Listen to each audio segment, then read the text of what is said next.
Omuntu yenna ng'obadde okyawakanya amaanyi g'olutabaalo olukulembeddwa omwagala w'abangi Robert Kyagulanyi Bobi Wine, nkwegayiridde n'obuwombeefu obw'ekitalo tuula ku vidiyo eno we tunaagiviirako ojja kuba otegedde nti ddala amaanyi tegeetaaga muntu kubeera na mubiri, tegeetaaga wa kiwago, wabula olumu gaba geetaagamu obwongo abantu okugategeera nti ddala ogalina.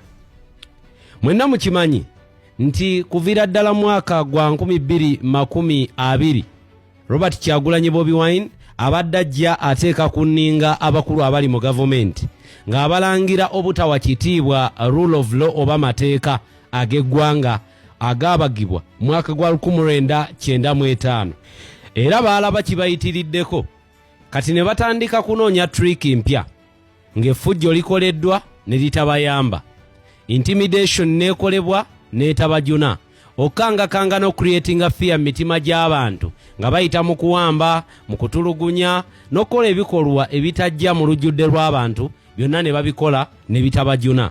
Kati trick empya yeeriwa baagala kuyita mu mateeka okulabika nti boonoonera ddala oba bateeka bannayuganda ku bunkenke obutagambika kwogatta n'okulinnya eggere mu nteekateeka ey'ebibiina ebiri genuinely, akagambo genuinely kakulu nnyo ku ludda oluvuganya gavumenti y'NRM. Njagala tuddeko emabega. Mujjukira Lop Joel bwe yali afuukidde abaka ba paalamenti naddala bali mu gavumenti akayinja mu ngatto nga ateekawo embeera okugaana ebiteekateekwa okubagibwa mu paalamenti. Lop Joel bayagala okumuggyawo nga baleeta ebbago oba nga baleeta etteeka mu paalamenti okwagala okulabika nti bo bennyini abali ku ludda oluvuganya beerondera leader of opposition mu paalamenti y'eggwanga nga bamuggyamu ebyo ebibiina ebiri ku ludda oluvuganya gavumenti. Oyo Lop n'abalakira ne bamuvaako ne babiteeka ku mabbali. Tukyali ku byemabega. Omukulu Mpuuga n'akabinja ke bwe baali banoonya engeri y'okunafuyaamu pate eya NUP bayina kgenda mu kakiiko k'ebyokulonda era ne bafayiringa ne petition mu kakiiko k'ebyokulonda nga bagamba nti constitution y'ekibiina ekya National Unity Platform yali tetuukanye na mutindo era mbu obuwaayiro omukulu Bobi Wine n'akakiiko akakulembera pate eyo bwe kaali kataddeyo bubeere nga bukyuka. Mpuuga ne banne bo baali bagamba nti obuwaayiro buno bwali tebulina kukwatibwako era NUP nga constitution yaayo bwe yali eyimiridde bwe yalina okubeera ng'erekebwa. Wabula abantu abo bamala okulemererwa okuyita mu mateeka okukola enkyukakyuka mu mateeka agafuka ekibiina kya National Unity Platform nga gubatuddemu baalina okulabika nti mu buli ngeri beerangirira nga bakyewaggula. Abo nno tukyabaliko buno bwonna bubadi nga bayita mu mateeka. Tebakoma okwo mwawulirako ku kintu ekya electoral reform ng'oggyeko etteeka eryali lireetebwa lumu ku paalamenti y'eggwanga oba ku floor ya paalamenti. Waliwo etteeka eryali lireetebwa omukulu Mpuuga era ng'ono yali ayagala wabeerewo enkyukakyuka mu mateeka agafuga ebyokulonda era nga amateeka gano ng'agamba nti ye embeera yonna eriwo mu ggwanga omuli otulugunya abantu n'okubakuba n'okubakolako effujjo tagiwagira, naye ng'ayagala aleete electoral reform mbu amateeka gakyukemu mu byokulonda teyaganja bulungi eri abantu. Naye intention gye yatulaga ku tebo yali nti effujjo okulinnyirira eddembe ly'obuntu mu kalulu byali birina okubeera nga birinnyibwa ku nfeete. Ebyo nno yabiteekateeka nga tetunnagenda mu kalulu ka Kawempe North by election era emigga egyatukubwanga mu Kawempe North by election gyali gitutwala ku kintu kino ekya Mpuuga kubanga Mpuuga ye Generali Yoweri Kaguta Tibahaburwa. Ono atembeeta mandwa etembeeta ebikolwa n'ebikolobero bya mwami Yoweri Kaguta Tibahaburwa, njogera ku Mpuuga. Ekyo nakyo kimala okufettogge kati waliwo etteeka eppya lye bali mu kuleeta ng'oggyeko erya UPDF Act eya 2025 mwe baagala okukwatira abantu ba bulijjo batandika okubatwala mu kooti masho. Mukyali ku ebyo mukimanyi nti nno etteeka lino terigenda kukoma ku byambalo byokka wabula ligenda kugendera ddala ne ku mamotoka. Omuntu yenna ng'oyina kkala y'emmotoka eringanga ekunukira okufaanana ey'ekitongole ky'ebyokwerinda oli wakwatibwa era oli wakkangavvulwa. Kebeere langi olwaleero gye mugenda okuba mayumba gammwe teyina kubeera ng'efaanana ame green mujja kukitegeera mpola mpola. Kwegamba Uganda balina ekifaananyi kye baagala ogiteekamu nga bayita mu mateeka. Lwaki? Bategeera nti Bobi Wine abadde abateeka ku nninga kuva mabega nga abalangirira mu mateeka, ng'agamba bamenya amateeka ne bagatyobola ne bagavvoola. Kati nabo mu mateeka nga bayita mu paalamenti mwe baagala okuyita okulinnyirira eddembe ly'omunnayuganda, bagende bakwate ng'oyambadde kituraka ky'empale, bakugambe nti eno empale gy'oyambadde efaanana yunifoomu y'amagye, bakutwalire mu mateeka. Era n'eri gy'onaagenda okuwawaabira mu international community oba okwerwanako mu bitongole ebirwanirira eddembe, bajja bagamba naye no uniform tugirina mu gazeti yaffe era etteeka lyafuluma mu paalamenti yaffe nti omuntu talina kwambala mu ngeri efaananako naye amagye. Kikulaga ki? Bagoba ku bbuutu, bagoba ku bitraka, bagoba ku lugoye lwonna olulina kkala efaananako ko n'ey'amagye. Katukyali ku by'amagye, balina etteeka eppya lye bali. Etteeka lino omukyala amanyikiddwa nga Faith Nakut bamuwadde oluwummula mu paalamenti agende alibage bulungi liveeyo nga bwe balyagala. Ligenda kubeera litya? Etteeka lino ligenda kubeera nga likwata ebibiina byonna ebiri mu ggwanga, buli political party eri mu ggwanga ng'erina okubeera ng'erina otuula ku round table n'ekibiina ekiba kiwangudde mu ggwanga oba ekiba kikulembera eggwanga, era mbu buli political party eri meant okubeera nga etuula mu dialogo. Njagala muwulire kano, buli political party baagala ebeere nga eteekwa okutuula mu dialogo bw'ebanga erina omutemwa gwefuna okuva eri akakiiko k'ebyokulonda. Mwenna mukimanyi bulungi nnyo nti buli political party eri mu ggwanga Uganda erina omuwendo gwefuna okuva eri gavumenti annually, erina omuwendo gwefuna okuva eri gavumenti. Kati ono omukyala Nakut Faith agamba nti buli kibiina kyonna oba kiri ku ludda luvuganya oba kyekiri mu NRM oba kyekya NRM walina okubeerawo dialogo ne political party ebeegenda okubeera nga yeekulembedde oba yeewangudde akalulu. Bino nno bakuteekerateekera 2026 nti wakati nga bino byonna bikolebwa n'okwemulugunya kugenda kubeerawo, bajja kubeera nga balina okkaka ebibiina byonna n'ebiri ku ludda oluvuganya okukkaanya oba okutuula ku round table ne political party eribeerangiriddwa akakiiko k'ebyokulonda. Lyetteeka lye bali mu kubaga omukyalo ono Faith Nakut, era ng'agamba nti buli political party era mu tteeka lino oba mu bbago lino lyaleeta erina okuba nga ewa accountability eri akakiiko k'ebyokulonda kwogatta ne paalamenti ku ngeri gyefulumyamu omuwendo ogugiweebwa akakiiko k'ebyokulonda buli mwaka. Kati wano wenjagala tutunuulire, mwawulirako ko ababaka abamu abeefula nti bali ku opposition naye nga bakolera gavumenti nga badimandinga Robert Kyagulanyi Bobi Wine okuba accountability ku ngeri gyafulumyamu ebyenfuna mu kibiina ekya Nuupu. Mubijjukira bulungi emabegako nti Abedi Bwanika yali abiwoomyemu omutwe. Etteeka lino lye bali mu kuleeta baagala bakontrolinge entambula ey'abantu abali ku ludda oluvuganya okugenda ebweru w'eggwanga, kubanga baategeera nti part of the money given to the party by Electoral Commission gwe muwendo gwe gumu abakulu abali mu bibiina ebiri ku opposition gwe bakwata ne batandika ate okutalaaga amawanga ag'enjawulo okubunya enjiri ey'ebikolobero ebikolebwa wano mu ggwanga nga gavumenti yebikola, ng'ebitongole by'okwerinda bye bibikola, nga abo abalina okukuuma abantu be babyenyigiramu. Kati baagala babeere nga buli kikumi kyonna ky'ofulumya mu kibiina olina okuwa accountability. Accountability ogiwaawa mu kakiiko ka byakulonda, akakiiko k'ebyokulonda ne katwala accountability eyo mu paalamenti y'eggwanga. Mujja kuntegeera mpola mpola.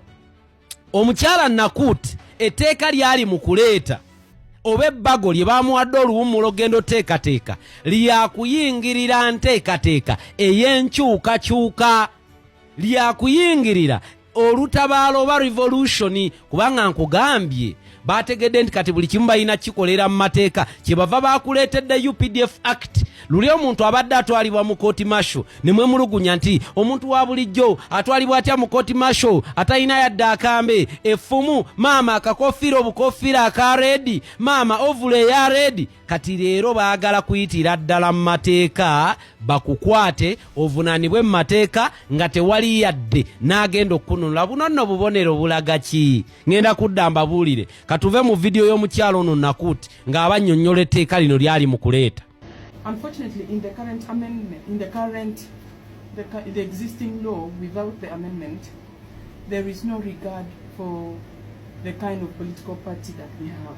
There are different political parties.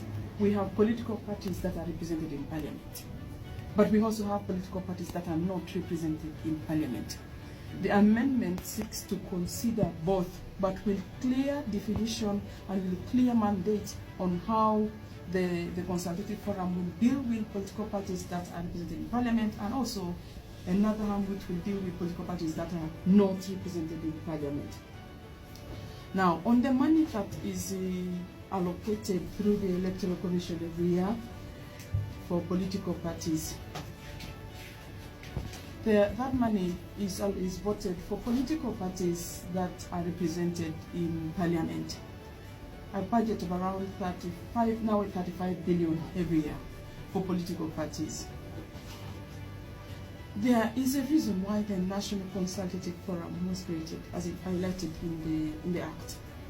It was to foster dialogue, to foster unity of political parties within the multi-party dispensation, to handle issues of discipline, to handle meetings.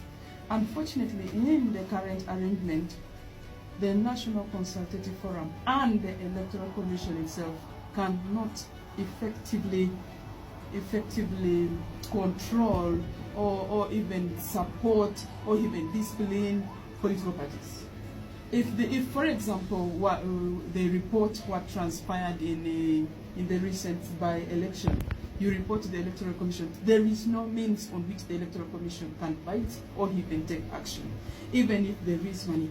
This amendment will seek to empower the National Consultative Forum to be able to take action when there is a political party that is not interested in dialogue, that is not interested in at least then there will be a conditional funding, not in the way it is now.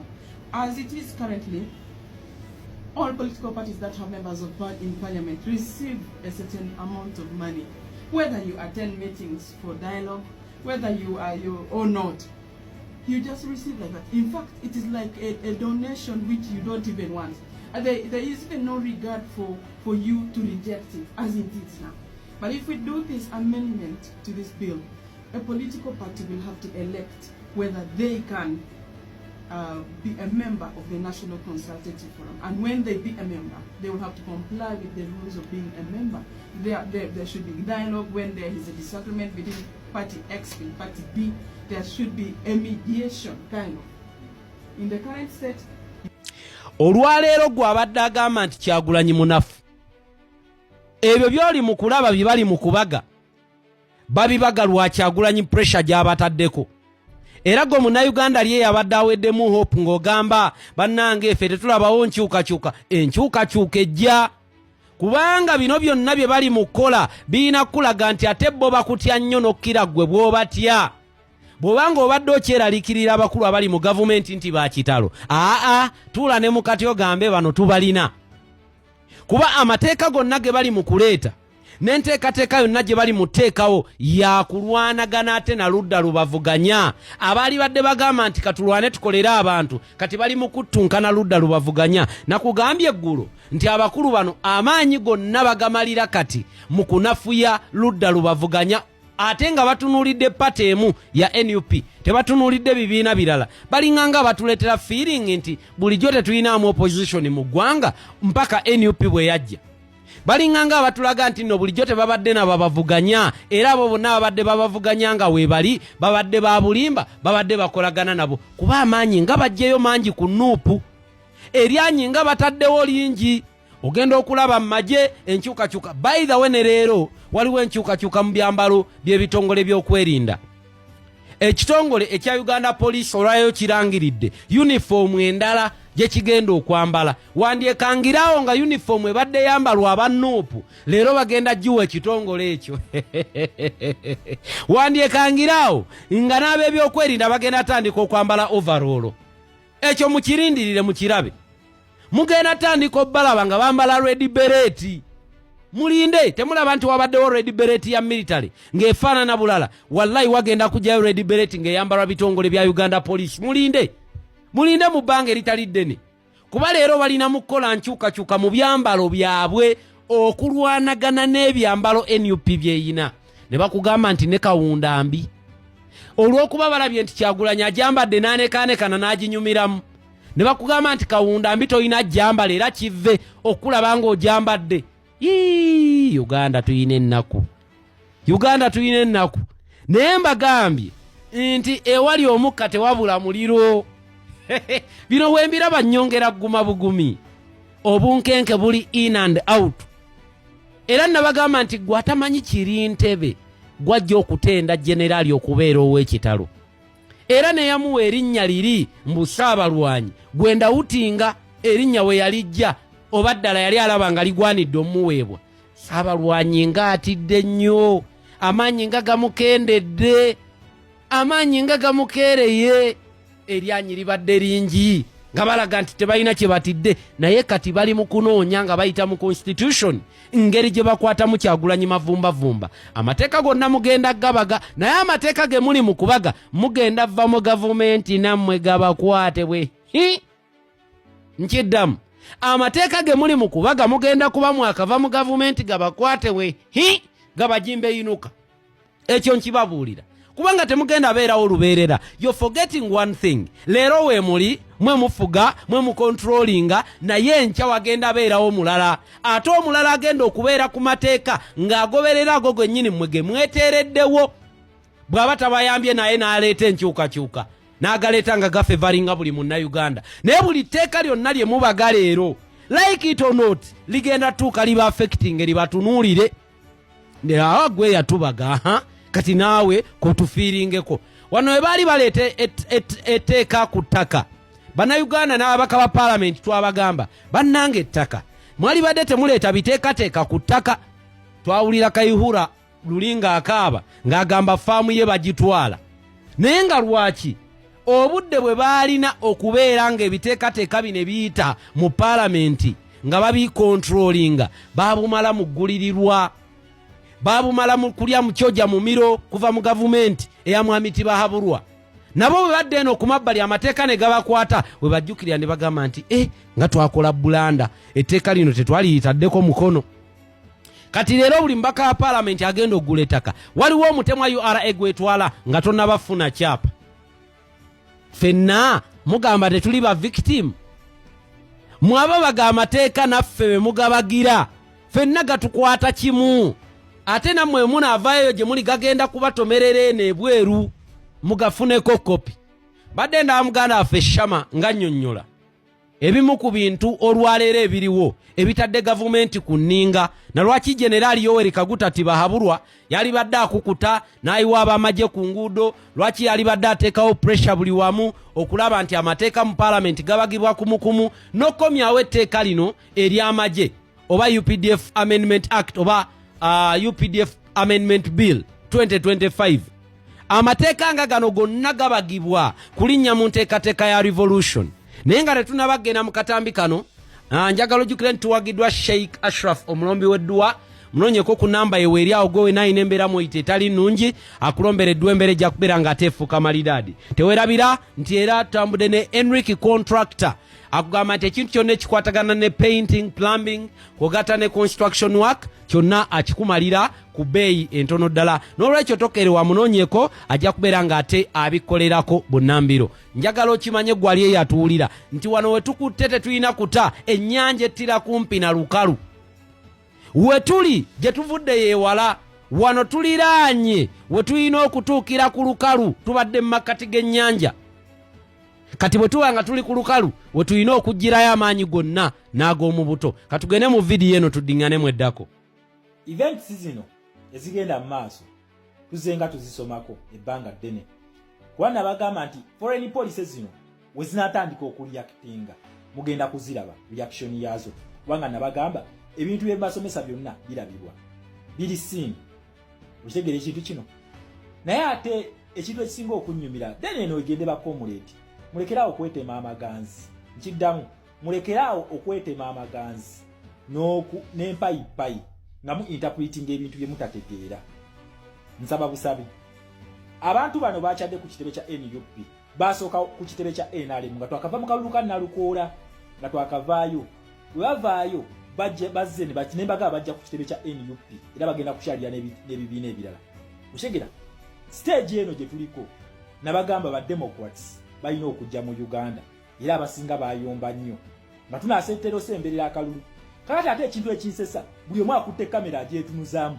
interpreting according ku mutwe gwe bannange foreign policy tuzireke nabe ne Eddie Good Life naye ku luno ya interpreting the foreign policy bannange foreign policy tuzireke nkiddambako omuledi sibakaka naye mbasaba busabi foreign policy tuzireke foreign policy nzibu okuinterpretinga wanyiza okubanga netunuzaamu kamera nze video emu gye nkola bwenti entwalire essaawa 10 okugi interpretinga izo lwaki nkuwa events nga zimaze okuyita olwaki foreign policy eno etambulira ku 3 E's etambulira ku experience experiment expectation experience y'abazungu bano yatandika ddi okujja ku kitebe kino experiment eno gye tuliko olunaku olwaliro okujjako dictator tugenda bateekamu tutyamu experiment yaffe okubateekamu mu position gye twetaaga okulaba nti babeera ku side yaffe what do we expect from them twagala ku lunaku luli nga tusituse European Union etwegatta emabega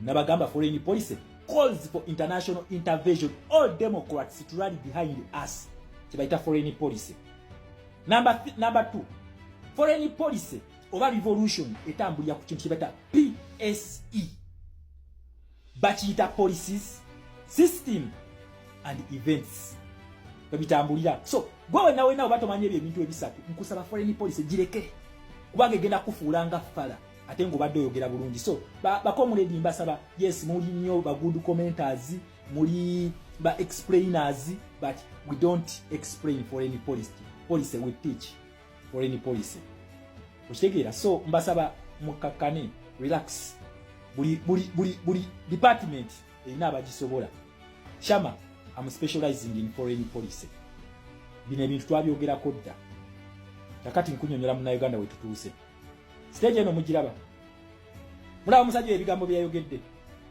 ekigambo democracy emirundi egiwera 6 nabagamba revolution eno yayita mu kintu kyebayita democracy ne human rights era n'ekimu kye banenya bana abamu be nalabye nga banenya abazungu bano abazungu bano bahypocrite lwaki bakwatagana ne Museveni nakugamba eno revolution etambulira ku ntegeerayo no revolution eno etambula according to its pace yekuwa pace omuzungu ono takwatagana na Museveni ekyo kimu omuzungu ono takwatagana na Kyagulanyi ebyo bibiri omuzungu ono akwatagana na Uganda policies zaabwe zikwatagana nabo na Uganda ensi yaabwe ne Uganda wekiri yensonga lwaki Muhoozi Kainerugaba tasobola kukozesa uniform ye n'afulumya embassy yatenga gwe munansi civilian wa bulijjo osobola okufulumya abantu bano okitegedde ekintu kino policies zaabwe zikola for endagaano ze basayininga bagamba tugenda kufundinga health sector tugenda giteeka mu ssente era wekituukanga kyakuteeka ssente mu health sector nga financial yeeyise bazireeta ne baziteekayo Museveni n'azibba kati bote bagenda kujja bakugamba nti Museveni yakubyeko ssente muna Uganda situka no olina kukozesa common sense naye mbagambye wali tubadde n'ekintu kyebayita fake opposition akalulu ka Uganda okuva Museveni lwe yajja abantu bano bakateeka mu ssente America Bungereza ne EU bakateeka mu ssente buli kisanja Museveni kyabya akalulu ako naye bote bajja kugamba nti twamuwadde ssente n'akabba no gwe muna Uganda gwe kubanga mu American foreign policy mulimu ekintu kyebayita understanding American foreign policy buli kulonda electoral commission eyina okusensitizinga mu Uganda nemusomesa rights ze mu kalulu tebabikola tetubikoze kati gwe ngojjango onenya abazungu abo sente bazitaddeyo nakugamba tegeera nnyo police z'abana abantu engeri gye zikolamu police zino zikolera mu ggwe we twakeera ku machanga Edi Muto bamukutte eno CNN eno Al Jazeera eno DW eno African News zino zona ziri mu control yabaki yabana abantu lwaki batambuza message gwe kubanga wagiteeka ya Eddie Mutwe n'okuyetinga alati ne mu kusituka bana abantu tebasobola kujja kukubira mu 7 they work through you they operate through you bayitira mugwe kati nga tonanenya abantu bano gwokozeewo ki then number 2 essaawa eno nenya national unity platform ginenye enkwatagana y'abana abantu ne mu 7 lwaki mwakkiriza okubeera ba opposition mwakikiriza ne mugamba katulwanire mu policies zino yensonga lwaki twateekawo national unity platform tuyina leader of opposition teri leader government yonna ebeera ne leader of opposition kitegeeze leader giti tetwali gitibaizinga government ye wadde yatubba akalulu netumugamba katukulwanyise batuyita mu policies yensonga lwaki leader of opposition ali mu parliament omulimu gwakola si gwa bulijjo commissioner wa parliament omulimu gwakola si gwa bulijjo kulabise system okulaga nti no democracy wadde waali naye ali mu kizikiza twagala kumujja mu kizikiza ekintu bakita faked democracy abamu bakita fisadi democracy nenze nabagamba kiyita fake okuva mu kintu kibayita fake kati gwe munnayuganda gwalina okukoleza ettaala n'okwata democracy ono ali mu kizikiza n'omugjayo mu kizikiza n'omuteeka mu light bano ne bamulaba yensonga lwaki twakwata byonna mu 7 byakola okulinnyira eddembe ly'abantu okubba akalulu ne tubitwala paka mu Oscars ne tuva ne tugenda mu US Senate ne tugenda mu UN ne tugenda mu UN Summit ne tuva ne tugenda mu UK Parliament ne EU Parliament nayo ne tugendayo kulaga nti no democracy ali mu kizikiza oshegere ekintu ekino era nakugamba identifiers kwotegera nti ono omuntu mukubye abantu bano bali yakitinga then golwanagana naye addukana nonya alternating policies oshitegera kati nga tunatandika ku interpreting bintu bino mu ngeri yo nga gwo omutwe gwe gukuweereza oyina okuddayo ng'ennaku z'omwezi 15 omwezi gwa June omwaka gwa 2024 event ye yaliwawo mu Uganda oshitegera yali namu Museveni yali adduka policies z'abaana abantu nabagambe no revolution eri made up by foreign policies mu domestic policy mugenda kola events nabagamba abantu bano bali ku interest era eno EU eriwo kuba interest za nsi yaabwe we baliwo kati zabeera threatened ng'ennaku z'omwezi 15 omwezi gwa June omwaka gwa 2024 ne zibeera threatened ng'ennaku z'omwezi 21 omwezi gwa June omwaka gwa 2024 Museveni akuyingiza G77+1 then ng'ennaku z'omwezi 1 January Museveni akuyingiza BRICS kitegeeza ki ali against interest z'abantu ziri threatened then we bamala okukizuula nti ziri threatened ne batunuulira third factor egamba ki third factor yegwe omuntu oba people power yegwe ogamba ki mwaralinga behind against the regime temukwatagana na regime yensonga lwaki olunaku olwaleero tu preaching a protest vote ne tukugamba genda olonde against the system mwagala kugisuula mwe bannansi kati bano abantu bakimanyi nti mwe bannansi musobola okusuula system eyo kati nabo balina kukola ki kusaidinga yensonga lwaki mu video eno gyengenda okusembayo nayo president yakugamba twagala tulabe leero ensi wegenda okukyukira bannayuganda batya senga osituka tulabe polisi z'abantu bazikola oba tezikola kati tosobola kunenya abantu bano hypocrisy yamwe nga madde mu fake opposition challenge mugitadde mu 2021 era yensonga lwaki mu 2026 bakugamba weetuli tuzze bana abasajja kye babadde bategeeza His Excellency Kyagulanyi okumuyita UK kye baali bategeeza His Excellency Kyagulanyi mu August addayo mu America kye bategeeza bakugamba ba Democrats tuyimiridde naawe what next munansi gwalina okukola move eddako muyina okulonda mu bungi wemala okulonda mu bungi muyina okusituka senga akalulu kabeera kabbiddwa then consequences muzibalekere wa Museveni ebintu bino yabisayininga okitegera ekintu kino let us understand these policies tuzitegeere tuvenga kuveeri buli omu ng'avudde gy'avudde olw'okuba ng'ayagala following n'ayetula mu video banange foreign policy tugireke nkiddemu foreign policy nabagamba mugireke ebere one man's army nga gisobola dani okwonoona kitegeere ekintu ekyo so muna Uganda get ready for change kiddemu get ready for change Museveni ali against interest z'abaana abantu era bino bye batambula abantu abo mbalaba boogera bwogezi but they have time for reaction tetulina mundu naye tulina emundu just watch the space mukitegera guwetegeke kukola lwolwoyo nabagamba wait for time t bino byonna nabibagamba nti bijja ogenda otegerera sigino time t esembedde